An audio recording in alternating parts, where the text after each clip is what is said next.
Let's talk about these cold temperatures. So we are tracking now the coldest night of the season as temperatures are expected to dip into the teens tonight. We have team coverage for you. WRAL's Destiny Patterson is covering schools. Grace Holland gives us a look at the snow. But first, let's get right to meteorologist Kat Campbell joining us live in downtown Cary.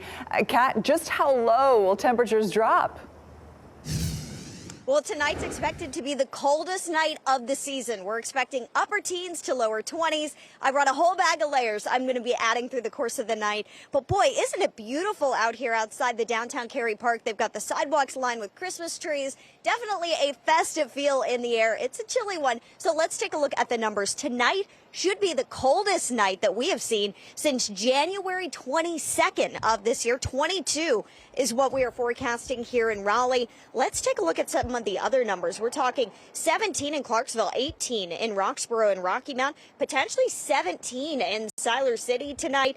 And in our southern counties, boy, it's going to be cold out there too. 22 in Fayetteville, 15 possibly in Robbins, 20 in Smithfield, 17 in Sanford. No matter where you live, it's going to be a cold night outside. So make sure you are properly bundled up. We've got our WRAL tower lighting coming up tomorrow, wind chill to talk about, and another round of Arctic air. We'll talk more about that coming up. But don't forget, if you're coming out here, you can also have your kids drop off some mail for Santa. So we'll talk more about some of the light displays coming up too.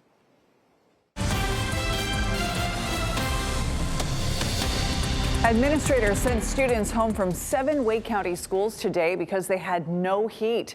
Sky 5 video showing the early dismissal today at Carpenter Elementary. WRAL's Destiny Patterson is live at the district central office.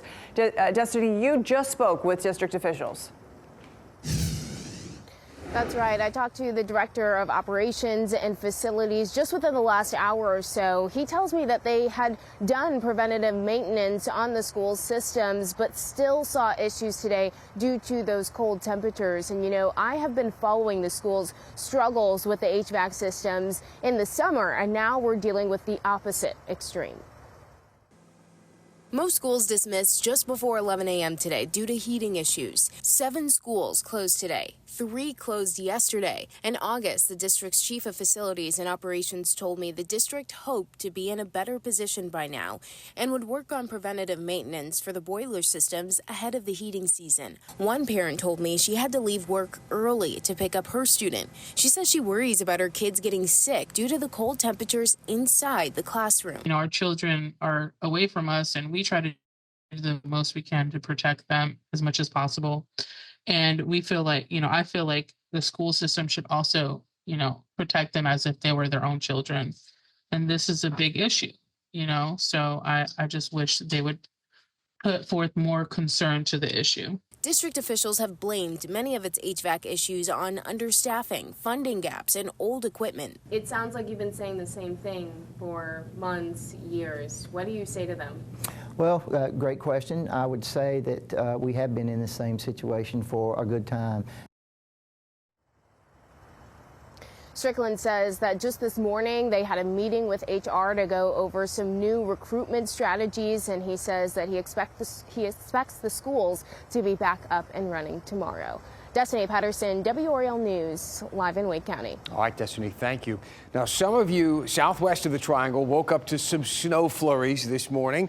Sending in some nice video here. There was enough to delay school, actually, in Moore County this morning. WRAL's Grace Holland is here to take us through which areas got a little bit of winter to kick off the month of December. Grace.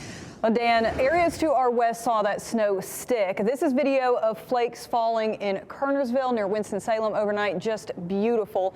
We got our first reports of flurries in Moore County around 3:30 this morning. Let's take a closer look at that video that you saw there behind Dan. There was snow dusting the golf course in Pinehurst. Other WRAL viewers reported seeing snow in Chatham, Lee, and parts of Cumberland County. This highest snowfall total for the central part of our state was 1 inch in Asheboro. We did see some slick spots on the roads here in Moore, Lee, Hoke, and Chatham counties. Greensboro and Winston-Salem saw reports of several crashes and ice on bridges this morning. It's still been more than 1,000 days since we've seen snow in the Triangle, though.